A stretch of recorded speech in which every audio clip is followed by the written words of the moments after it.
Voting is an opportunity for voices to be heard. It's one of our most important freedoms. Voting isn't just a right, it's a privilege, and the power to speak up and choose people that represent your values and beliefs. KCAT TV is proud to present Coffee&Candidates, one-on-one interviews to introduce candidates running for council in Los Gatos and Monte Sereno. Let's welcome our host, Dr. Larry Gerston. Hi, I'm Larry Gerston. Let's have coffee with the candidates. Come on in. Welcome to Coffee&Candidates, brought to you by the Los Gatos Community Foundation, the Tour Factory, and the Los Gatos Coffee Roasting Company. Also, let's not forget, we're here in the KCAT studios, and of course we couldn't have done it without our sponsors or KCAT, so we thank them all. With us today is Heidi Owens. Welcome. Thank you. A four-year candidate for the four-year term on the town council. Your first time you're running for council, I believe. Is that correct? Is, yeah. Okay, thanks. so tell us a little bit about yourself before we go into all the questions and whatnot. Sure. So I've lived in Los Gatos for about 20 years. I came from Southern California. You had all your shots? I did. Okay. I didn't have to quarantine for 2 weeks like you do today. And let's see, I was working for a Cisco training partner at the time. They moved me up here and paid my expenses. And eventually I went back for my master's degree and landed at Cisco, where I worked for over a decade, progressing through into a leadership position there. I left Cisco to stay home with my kids. I met my firefighter husband while I was at Cisco, and the schedule was a lot to balance. So I've been so blessed and lucky, really, to be able to stay home and raise my two daughters who go to Alta Vista. And what happened was I got involved with Girl Scouts and the Home and School Club. I coached the soccer team. I coached the softball team. I got on the board of the softball league. I was doing all of this activity around their lives. And I started to feel like, there was so much purpose and meaning in that, but I started to feel like I should apply my education and my professional background to something more impactful. So that's what made me run for town council. Yeah. Have you done anything other than running for council is a big deal, but I mean, Right. Any experience with other commissions or activities in the town? Yes, I actually worked for the county in the CEO's office for a while. So I had great exposure to how government is run from the inside in that role. And then I've also served on a Los Gatos Bicycle and Pedestrian Advisory Commission.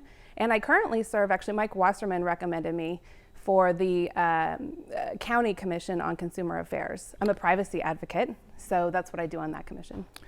That's a big issue these days, isn't it? Yeah, online privacy is really a hot button for me. Yeah. Especially for kids, making sure kids don't see certain things online and making sure they're safe. Yeah. It was Snowden who really got me into looking at this in terms of government surveillance. So I've attended a number of events related to smart cities and how do we balance the need for citizen privacy with things like license plate scanners, stingrays, where police can actually emulate a cell phone tower and get all of the signals for every phone within the area.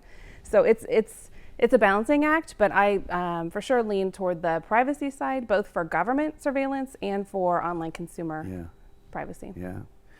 Well, tell us about your ideas for Los Gatos. What do you want to do should you be elected to the council? What kinds of objectives do you have?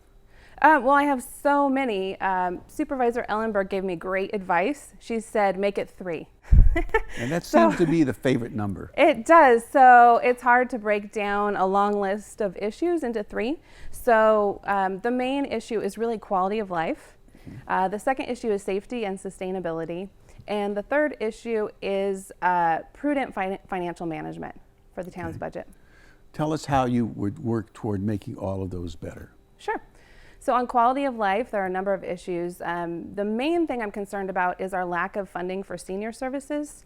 Although there is a little tiny bit of grant money that goes to some of the organizations in town, when you look at Saratoga, they have a robust senior center, senior offering, and in Los Gatos, our town is almost 30% seniors, and we have the town funding virtually nothing for senior services. So I really think that should change. I'm happy to have the endorsement of Tyler Taylor, who runs the Saratoga Area Senior Center, because he knows I'm committed to really building out a robust offering for seniors in the town. But there are so many other issues. There's the beach traffic, which I've heard from so many people as I've canvassed is a major issue. And I was happy to be endorsed by Senator Jim Bell, largely because of my advocacy work on solving the beach traffic issue. So currently I'm advocating for a joint powers authority between Santa Clara County and Santa Cruz County to study the Highway 17 corridor for technological solutions to address both safety and capacity. When I met with Caltrans, they said, really, we need to have traffic going all the way over the hill.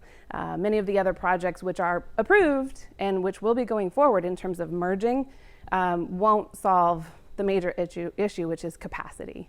So I'm happy to be probably the most active advocate in solving the beach traffic issue. And then some of the other issues are traffic around town. We'll probably get into that a little more. Safety and sustainability. I'd like to update the sustainability plan and track our greenhouse emissions. So the last time we looked at the sustainability plan was in 2012, and the town hasn't gone back to refresh that, and they aren't tracking against those goals that were set in 2012. And then for safety, I think it's important that everyone within the town feels safe. So there are specific changes I'd like to see at the police department.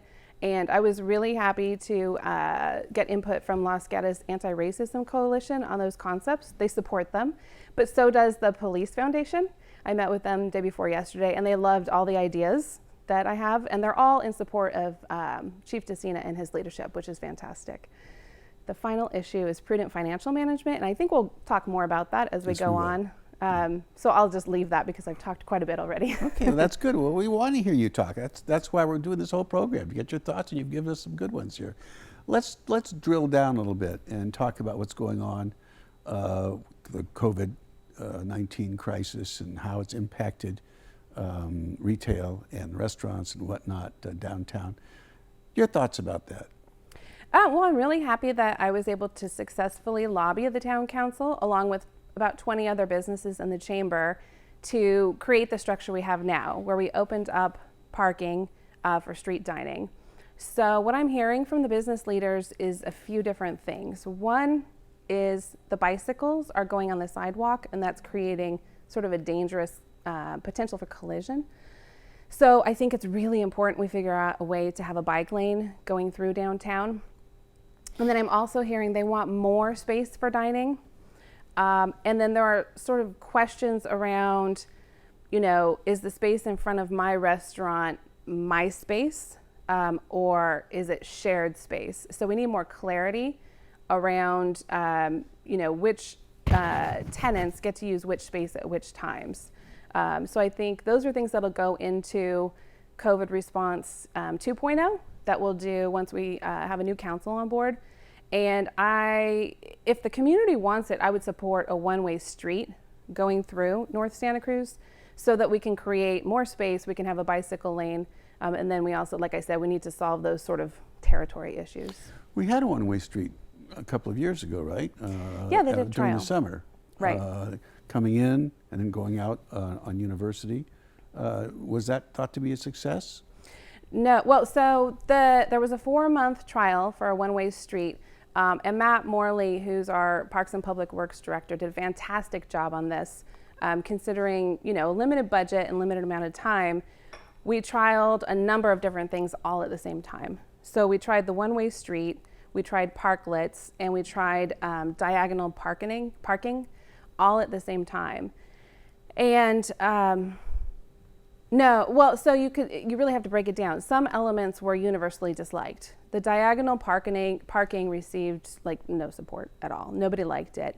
The parklets were popular, so you've seen an expansion of that. And then the one-way street was liked by most people, but there were residents on University Avenue who were very vocal about the road noise they were experiencing. So what's interesting is when the council talked about doing the COVID relief effort and doing the parklets or expanding out into the street, those same residents, I heard them, they called in and said, yes, I think we'll have more noise, but I moved to the downtown so I could be close to downtown. I didn't expect quiet. There was only one university resident who complained and didn't want what was going on now. So I think they understand they need those businesses to stay open. They're struggling even now with the way we have it set up. And they want to keep it robust and vibrant downtown. So I think it's one of these situations where you have to look at the common good versus the private harm. And there's going to be more noise probably on university if we do this. Well, sometimes noise really shakes people up, and sometimes it's a good thing to hear. Yeah. Let's find out more about noise and other things in just a moment, but first we're going to turn to Sharon Childs of the Los Gatos Community Foundation for some nice thoughts. Sharon? Thanks, Larry. Hi, I'm Sharon Childs, Los Gatos Community Foundation President. I'm here in Oak Meadow Park by a historic bandstand gazebo where our history started in 1991. We fund local nonprofits for projects that they do to enhance our community. We also give out community service scholarships to our seniors at our 3 local high schools. The Los Gatos Community Foundation is proud to be sponsoring this Coffee and Candidates series. Thank you, Sharon. We're visiting with Heidi Owens, a candidate for one of the 4-year spots in the town council election. There are 3 seats open, 2 for 4 years and 1 for 2 years. Heidi is running for one of the 4-year slots. We were talking about downtown. We were talking about so many things that have to happen in this COVID era. Let's zoom out for that for a second and talk about the financial position of the town. We know that a lot of income has been denied to the town in the form of less sales tax, as fewer people are coming. There's not as much room in the restaurants, and a lot of people aren't shopping downtown like they used to because of COVID. Doesn't appear there's a lot of money coming from the federal government to the states and local governments, which we hoped. The town may be short of revenue because it's not having as much business. What are your thoughts about how to deal with that? Oh, that's such a great question. Thank you, Larry.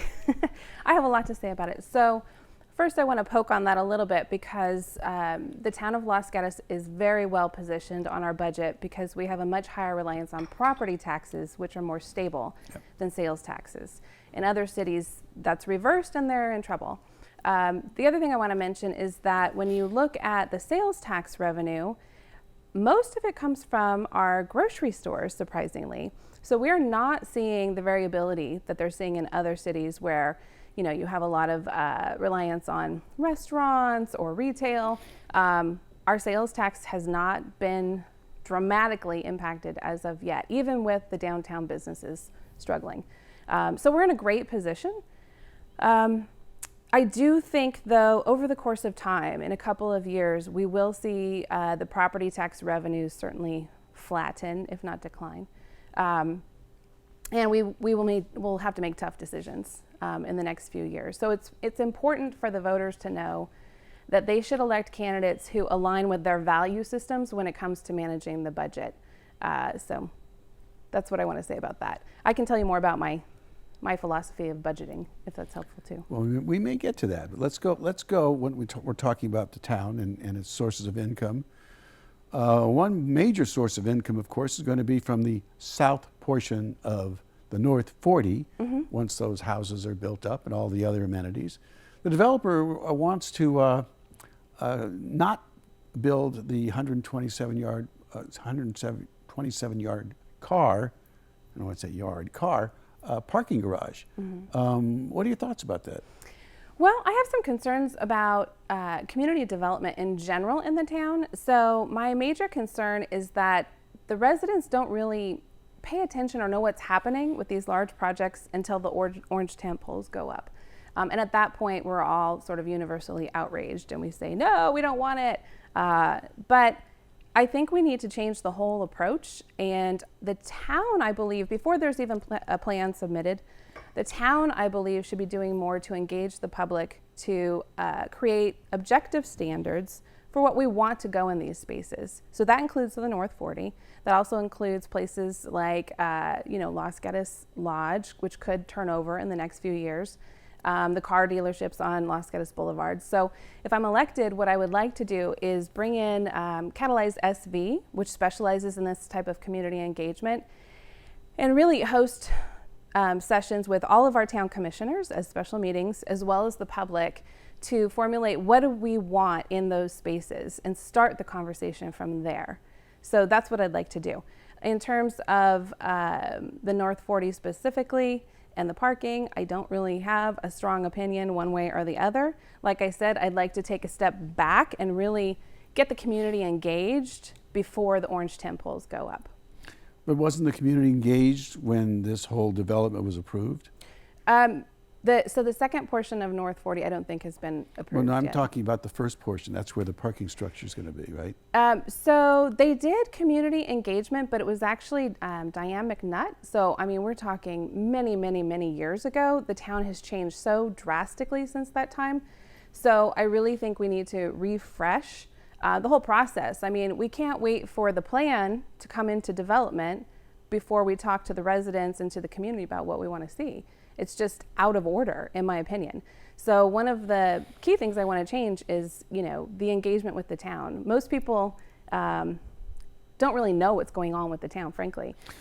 So would you then, given that the developer no longer wants to build this parking structure, would you then engage the town in a series of discussion sessions to make up your mind whether you want to approve their request to deny the park, to not build a parking structure? How do you intend to try to resolve this problem? Well, yeah, I think the community should be involved in the objective standards for that plot of land. So before there's a development proposal submitted. But this is a proposal that was already been approved. The second and I'm portion? talking about the first one. That's where the parking structure is going to be. Okay. Right? Yeah. That's where the 127 car parking structure is. That was put in to the plan that was adopted by the town, along with all the houses and the other amenities that the builder is supposed to put in. So at this point, it's been approved. Yeah. And so the builder is now saying, I don't want to build it. So how does that get managed? Well, I think they have to stick to the plan that they submitted and that was approved. Okay. But I think the more That's an important, answer. the more important issue is really what do we do about these other areas? Because North 40, the ship has kind of sailed. Right. Especially on the south portion. It's actually, yeah, so it's Right. already, that's already sailed. Right. So I think the more important issue is where do we go from here? I mean, we saw Town Not City pop up on Facebook that had over 3,000 people. So, I mean, you're talking about more people on Town Not City than on the email distribution list for the town. So I think our whole engagement process with the town talking to the residents needs to be flipped on its head so that the community is leading this conversation instead of the developers leading the conversation through submitting their plans. They know all the I's to dot and the T's to cross through state legislature. That's why they won the lawsuit on the North 40. Right. So it's really a question of what are those objective standards that our residents want to see put in place before the plan is created. Okay. Let's talk about a couple of other things, principally measures A and B. Everybody gets to vote on that. I'm sure the voters want to know what you're thinking about them, so let's talk about one at a time. Measure A, the idea of a restructuring of the finance commission, committee, whatever we're going to call it. How do you feel about that? Well, I signed both of the petition for both of these measures. I think residents should know that both of these measures were funded by Phil Keone. He spent about $10,000 to get these on the ballot. So they're coming from a small number of residents who really want to see these things adopted. So I just think it's important that people understand where it's coming from. And you signed the petition. So I did sign the petition. So Okay. on the Finance Committee, I've attended the Finance Committee meetings. It was notable that there were no other candidates attending the meetings. They only go once every 6 months. So I have a pretty good idea of what goes on there because I've been there. It's very common for 2 members of a 5-council elected body to be on various committees. Otherwise, you have a quorum. So, for example, at the county, they have 5 policy committees, and each one of them has 2 electeds on it. Right. So it's not uncommon that we only have 2 in this committee. It's also typical that only those 2 elected officials have a vote. They make up that committee. The rest of the people are sort of advisory. So, I mean, I don't really see that there's a big problem with our finance committee. That said, I don't object to anything that Phil is proposing. And I think it's fine if the members of the Finance Committee have a vote, and if they meet more frequently, and if they review more of the budgetary issues. I think the hole that is there that he's really concerned about is that the town council hasn't really provided deep financial oversight over the budgetary process. And, you know, we sort of had council members who were there for 12 years and 16 years, and they just kind of were letting things roll, was my perception of it.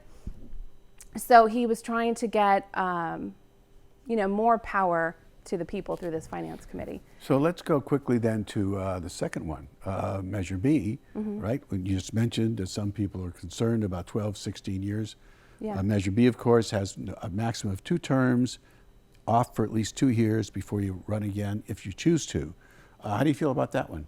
Let me just finish my thought on the last one. So you're getting a whole new council now with 3 new council members. So what the voters really need to think about is who shares your values on financial and budgetary issues. Vote for those people, because if you really care about the budget, you need to have people who have budgetary experience, like me. I came from Cisco, where I managed large budgets, complex budgets. So you want to have people on the town council who are really providing fiduciary oversight. Now on the... We have to go to that quickly. Okay. Measure B. And then on the other one, I think it should be 12 years, not 8 years. So I'm assuming you would vote against it.